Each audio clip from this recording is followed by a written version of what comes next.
दरअसल इस लाइन में कई लोग होते हैं कि टैलेंट से ज्यादा किसी की बॉडी को अहमियत देते हैं। कई सारे बंदे ऐसे हैं जो मतलब उनसे पैसे वैसे ठगते हैं, बोलते हैं तुम्हें ये रोल दूंगा वो रोल दूंगा। कई लोग काम भी काटते हैं, सोचते भाई नहीं आई, चिढ़ जाते हैं। कई लोग तो ऐसे हैं, मैं किसी का नाम ले लूंगी, लोग चिढ़ जाते हैं, उन्हें मैं मना कर देती हूँ तो फिर दूसरों को बोलते हैं इन्हें क्यों बुलाते हो आप। हाँ, कास्टिंग काउच के लिए लोग लड़कियों को बोलते हैं। नमस्कार दोस्तों, चर्चा में आप सभी का स्वागत है। दोस्तों आज मैं आया हुआ हूं नजफगढ़ के आयुष्मान फार्म हाउस में। यहाँ शूटिंग चल रही है जिसके डायरेक्टर हैं छोटा खेसारी गोलू राज। और आज हमारे साथ चर्चा में चर्चा करने के लिए हैं भोजपुरी की सुप्रसिद्ध मॉडल। इन्हें आपने धनंजय धड़कन के गानों में देखा होगा, अवधेश प्रेमी गाने में देखा होगा, मिट्ठू मार्शल गाने में देखा होगा, और बहुत सारे सिंगर हैं जिनके गानों में ये डांस कर चुकी हैं, उनके साथ काम कर चुकी हैं। इनका नाम है अलका राज। तो आइए आज इनके साथ चर्चा में चर्चा करते हैं। नमस्कार मैम। नमस्ते, नमस्ते सबको मेरा। अलका जी कहाँ से बिलोंग करती हैं आप? जी मैं केरला से बिलोंग करती हूँ। आप साउथ से बिलोंग करती हैं? हाँ, मैं साउथ इंडियन हूँ। तो आप भोजपुरी गाने कैसे करती हैं? कैसे आपको लिपसिंग समझ में आती है? कैसे आपको मूड समझ में आता है? जी मुझे 5-6 साल हो गए काम करते करते, तो मुझे नॉलेज हो गई उस चीज़ की। तो अभी आपको भोजपुरी लैंग्वेज प्रॉपर समझ में आती है? हाँ, प्रॉपर समझ में आती है, अब तो समझ जाती हूँ। पहले नहीं समझ में आती थी जब नहीं आई थी मैं। इस लाइन में कैसे आपकी एंट्री हुई अलका जी? जी इस लाइन में मेरी एंट्री ऐसे हुई, मैंने फर्स्ट टाइम अपना ऑडिशन दिया था रोहिणी में। मुझे बचपन से ही बहुत शौक था एक्टिंग में जाने का। जी। जैसे ही मैंने मतलब अपनी स्कूल कंप्लीट की, उसके बाद मैंने एक्टिंग और डांसिंग कई जगह सीखी। फिर उसके बाद फर्स्ट टाइम ऑडिशन दिया रोहिणी में, फिर वहाँ से मैं सेलेक्ट हुई थी एक एल्बम के लिए। आपने एक्टिंग और डांसिंग का कोर्स किया हुआ है? हाँ, मैंने एक्टिंग और डांसिंग का कोर्स। कहाँ पे किया आपने? जी मैंने तिलक नगर में भी कोर्स किया है और क्या कीर्ति नगर में भी कोर्स करा हुआ है। 5 साल से आप भोजपुरी एल्बम लाइन में काम कर रही हैं। 5 साल आपको हो चुके हैं, 6 साल हो चुके हैं। क्या एक्सपीरियंस रहा अभी तक आपका? जी मेरा काफ़ी अच्छा एक्सपीरियंस रहा। मैंने काफ़ी सारे एल्बम्स किए, शॉर्ट फिल्म्स किए, और अभी कुछ दिनों पहले मैंने एक वेब सीरीज भी शूट की है। कौन से लैंग्वेज में है वो? जी वो हिंदी में ही है। किसके साथ में किया? उसके आपके साथ और कौन कौन उस वेब सीरीज में काम कर रहा है? उसके साथ है नए कलाकार। अच्छा। हाँ। तो आपका कुछ और प्लान है, क्योंकि आपको 6 साल हो गए हैं, आप भोजपुरी एल्बम कर रही हैं। कभी आपने बड़े सिनेमा के लिए सोचा, बड़े पर्दे में जाने के लिए सोचा? चांस मिला आपको? आपने ट्राई किया कुछ? जी ट्राई तो किया है, अब सोच भी रही हूँ कि आगे भी ट्राई करें। अब स्ट्रगल जैसे ही करेंगे तो करियर बनता ही है अपने आप ही। अलका जी जैसा कि आप जानती हैं, इस फील्ड में लड़कों को जितनी आज़ादी है लड़कियों को उतनी आज़ादी नहीं है। घर से भी सपोर्ट नहीं मिलता है। तो आपके घर का क्या माहौल है? आप 6 साल से काम कर रही हैं, आपके घर वाले, आपकी फैमिली, मदर फादर जो भी हैं आपकी फैमिली में, क्या आपको इस काम के लिए सपोर्ट करते हैं? जी मेरे फैमिली वाले, मेरे मम्मी पापा सब मुझे पूरा सपोर्ट करते हैं। जी। वो मुझे हर तरीके से सपोर्ट करते हैं। आपके हिसाब से अलका जी भोजपुरी गाने में कुछ ऐसी कमियां हैं जो आपके हिसाब से ठीक होनी चाहिए, दुरुस्त होनी चाहिए, जो कि वही लोग बार बार कर रहे हैं, इस कमी की वजह से भोजपुरी का नाम आगे नहीं जा पा रहा है? अब है कई ऐसे सिंगर, अब मैं किसी को क्या कह सकती हूँ। बिना नाम लिए आप बताना चाहेंगे? बिना नाम लिए? बिना नाम लिए क्या बताऊँ, ऐसे कई सारे सिंगर है जो ऐसा डबल मीनिंग गाना गाते हैं। अब हम क्या करें, हम किस किस को बोलेंगे? अच्छा, हमारे कहने से कोई सुधरेगा तो नहीं ना। सही बात है। बस वही बात। जब आपके सामने ऐसे गाने आते हैं तो आपका रिएक्शन क्या होता है? रिएक्शन कुछ नहीं होता, जो मेरे को अच्छा लगता है वो मैं कर लेती हूँ, जो मुझे समझ में नहीं आता वो मैं नहीं करती।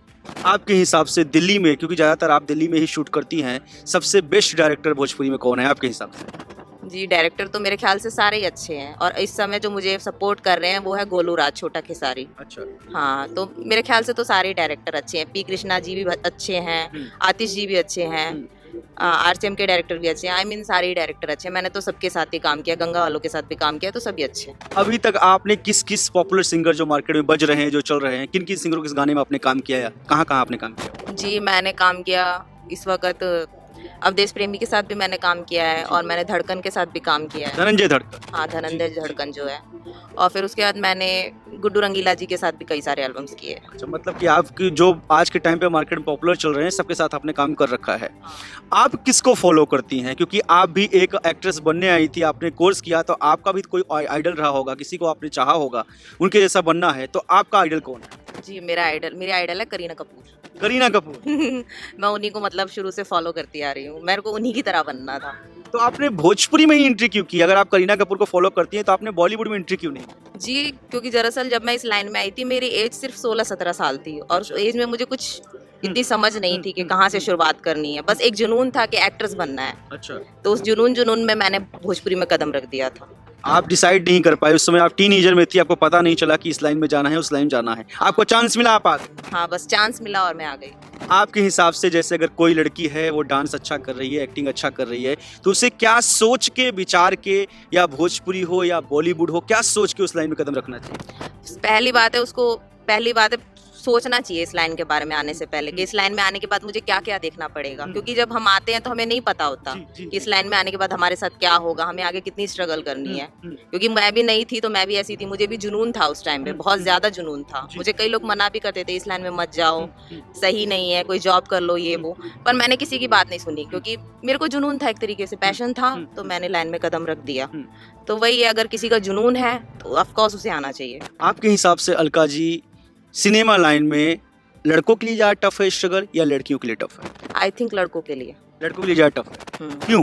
लड़कों के लिए ऐसे टफ है क्योंकि बेचारे लड़के आते हैं मतलब काम वाम करने अपना, और बेचारों को काफी स्ट्रगल करना पड़ता है। और कई सारे, मैं किसी का नाम नहीं लेने चाहती, कई सारे बंदे ऐसे हैं जो मतलब उनसे पैसे वैसे ठगते हैं, बोलते हैं तुम्हें ये रोल दूंगा वो रोल दूंगा, फिर बेचारों को उतना कुछ काम मिल नहीं पाता है मार्केट में। और लड़कियां तो चलो फिर भी कमा लेती है। लड़कियों के साथ ऐसा फेस उन्हें नहीं करना पड़ता? लड़कियों के साथ ऐसा कुछ उन्हें फेस करना नहीं पड़ता। ऐसे है कि बस आई काम की, और ज्यादा से ज्यादा कोई अगर सोचेगा तो कोई उनको कॉम्प्रो के लिए बोल सकता है, अदरवाइज तो कोई ऐसा बोलेगा नहीं। कॉम्प्रो मींस कास्टिंग काउच? हाँ, कास्टिंग काउच के लिए लोग लड़कियों को बोलते हैं। या फिर क्या आपने कभी ऐसा फेस किया, किसी ने आपको बोला है कि इस एवज में अगर आप ये काम आपको दिलाऊंगा तो आपको कॉम्प्रोमाइज करना पड़ेगा? मुझे, अब मैं किसी का नाम तो नहीं लेना चाहती, मुझे कई डायरेक्टर्स ने बोला है, बट और मैंने उनसे लड़ाई भी की है और उल्टा जवाब भी दिया है। ठीक है, क्योंकि जो ये सब नहीं करता तो नहीं करता, सीधी सी बात है। सही बात है, मैं टैलेंटेड हूँ, मुझे काम आता है, एक्टर हूँ मैंने काम सीखा है, मैंने पैसे दिए हैं, क्लास किया है, इन सब चीज़ों के लिए मैंने नहीं किया है। आपको नहीं लगता कि आप जब ऐसे डायरेक्टरों को, ऐसे लोगों को मना कर देती हैं तो कहीं ना कहीं आपका काम काटा जाता है? लगता भी है, कई लोग काम भी काटते हैं, सोचते भाई नहीं आई, चिढ़ जाते हैं। कई लोग तो ऐसे हैं, मैं किसी का नाम ले लूंगी, लोग चिढ़ जाते हैं उन्हें मैं मना कर देती हूँ, तो फिर दूसरों को बोलते हैं इन्हें क्यों बुलाते हो आप। अच्छा, ऐसे होते हैं लोग। अलग से फोन करके बोला जाता है कि मैं नहीं बुला रहा हूँ, इसने मेरी बात नहीं मानी, अभी मत बुलाओ। हाँ, इसने मेरी बात नहीं मानी, आप भी मत बुलाओ भाई। ऐसे ऐसे लोग हैं मार्केट में। अब मैं किसी का नाम तो खुल के लूंगी नहीं, क्योंकि मार्केट में आप भी जानते हो लोग एक दूसरे से बहुत जलते हैं। मुंह पे कोई किसी के कुछ नहीं बोलता, मुंह पे सब मीठे बनते हैं, पीठ पीछे वही लोग हमारी बुराई कर रहे होते हैं। दरअसल इसलिए मैं किसी की बातों का ना इतनी जल्दी यकीन नहीं करती। ऐसे सिचुएशन में आपकी उससे मानसिक स्थिति क्या होती है, आपकी थिंकिंग क्या होती है कि मैंने पैसे इन्वेस्टमेंट किए, मैंने क्लास की, मैंने सीखा, मैंने क्या सोचा था इस चकाचौंध दुनिया के बारे में, और जब मैं अंदर एंटर किया तो ये सब मैं अब फेस कर रही हूँ, आपको क्या फील होता है उस समय? फील तो अच्छा नहीं होता मुझे। दरअसल इस लाइन में कई लोग होते हैं कि टैलेंट से ज्यादा किसी की बॉडी को अहमियत देते हैं जी। तो वो चीज मुझे अच्छा नहीं फील होती। पर क्या करूं, अब इस लाइन में आना ही है, अब कुछ बनना ही है, अब जुनून है, अब तो कई चीजें होती हैं इंसान को फेस करनी पड़ती है, बस एक तरीके से मजबूरी है, फेस कर रहे हैं। अभी तक अलका जी आपने कितने गानों में, कम से कम वैसे आप काउंट तो नहीं कर पाते होंगे, दिन में कितने गाने आपके शूट हो जाते हैं? 15-20 गाने यहाँ शूट होते हैं और आप लोगों को टाइम भी नहीं मिलता है, तो आपने फिर भी एक अगर अंदाजा लगाया जाए अभी तक आपने कितने गानों में काम किया होगा? आई थिंक मैंने 1000-2000 तक तो गाने किए ही हैं। 1000-2000 गाने आप कर चुकी हैं? हाँ। आप कहीं ना कहीं ये मानती हैं कि भोजपुरी में कितने भी गाने कर लो लेकिन पॉपुलर होने में बहुत टाइम लगता है, और हरियाणवी में देखो 1-2 गाने करता है पॉपुलर हो जाता है? हाँ जी, क्योंकि भोजपुरी में इंसान को काफी स्ट्रगल करना पड़ता है और फिर भी पेमेंट भी उनकी उतनी होती है। और हरियाणवी में क्या है, इंसान गया 1-2 हिट सिंगर के साथ काम किया, फिर उसमें में वो चमक जाता है। आपको क्या लगता है कि जो मॉडल्स यहाँ मेहनत करती हैं, एक दिन में 10-10 गाने भी कर लेती हैं मॉडल्स, तो काम के हिसाब से पेमेंट्स कम मिलती हैं? हाँ, मेरे हिसाब से काम के हिसाब से यहाँ पे पेमेंट कम मिलती है। पेमेंट्स बढ़नी चाहिए। हाँ, पेमेंट सबकी बढ़नी चाहिए, क्योंकि अदर प्लेटफॉर्म पे अगर लड़कियां काम करने जाती है, चाहे हरियाणवी हो, चाहे बॉम्बे जाए या वेब सीरीज में काम करे, उसमें अच्छी पेमेंट मिलती है उन लोगों को। क्या अलका जी आप ये मानती हैं कि भोजपुरी में क्या है, एकदम न्यू सिंगर होता है और आपके पास 6 साल का भी एक्सपीरियंस है, फिर भी आपको उसके साथ काम करना पड़ता है, और कहीं ना कहीं ये भी रीजन होता है क्योंकि जैसा आपने बोला हरियाणवी में लोग जाते हैं, हिट सिंगर के साथ काम करते हैं और हिट हो जाती हैं, आप लोगों को भोजपुरी में नए नए सिंगरों के साथ काम करना पड़ता है, उन्हें सिखाना भी पड़ता है, क्योंकि मैंने अपनी आंखों से देखा है सिंगर को फ्रेमिंग नहीं पता होती, आप लोग उसको कंप्रोमाइज करके तरीके से देख के भैया इधर खड़े हो, ये खड़े हो, आप लोग काम करती हैं। कहीं ना कहीं ये भी रीजन है कि आप एक फ्रेश आदमी के साथ काम करते हो, उसे पता नहीं होता, इसलिए गाने चल नहीं पाते। कहीं ना कहीं ये भी रीजन रहता है, क्योंकि हमें नए नए सिंगर्स को सपोर्ट करना पड़ता है। कई लोग मुझसे पूछते भी है भाई कैसे बंदे के साथ, मैं बोलती भाई मेरी क्या गलती है, वो पैसे लगाया है तो वो करेगा, अपने आप को प्रमोट कर रहा है अगला। जी अलका जी, आपने चर्चा में टाइम दिया, आपने अभी शूट चल रहा है, जैसा कि दोस्तों को बताऊंगा, बैकग्राउंड आप देख सकते हैं, यहाँ शूटिंग चल रही है और ये है आयुष्मान फार्म हाउस। यहाँ पे आज हम आए हुए हैं और हमारे साथ हैं, जैसा कि मैंने शुरू में बताया, अलका राज जी। हालांकि मुझे नहीं पता था कि ये साउथ से बिलोंग करती हैं, लेकिन मुझे भी आज ही पता चला। लेकिन बहुत ही अच्छी एक्ट्रेस हैं। आप जाते जाते जो चर्चा के व्यूवर्स हैं उनको क्या मैसेज देना चाहेंगी कि कैसे भोजपुरी को आगे बढ़ाया जाए, कैसे गाने गाए जाएं, कैसा काम किया जाए, या आपके ही जैसी कोई बिटिया, किसी घर की कोई लड़की, कोई हमारी बहन इस लाइन में आना चाहती है तो क्या सजग होके आए, क्या सोच के आए? जी, मैं जाते जाते सिर्फ यही कहना चाहती हूँ कि जितने भी सिंगर आते हैं डबल मीनिंग कम गाए, अच्छे अच्छे गाने गाए। ऊपर से इस लाइन में अगर कोई लड़की आना चाहती है वो अपने जुनून की वजह से आए, अपने टैलेंट की वजह से आए, ना कि ज्यादा जगह कॉम्प्रो करे, अपना गलत इस्तेमाल होने दे। बस मैं यही कहना चाहती हूँ और आप सब मुझे यूं ही सपोर्ट करें, यूं ही बहुत सारा प्यार दे। Thank you. चलिए ठीक है अलका राज जी, आपका तहे दिल से शुक्रिया। पूरी चर्चा टीम करती है, आपने अपना समय कीमती निकाला और टाइम दिया। Thank you.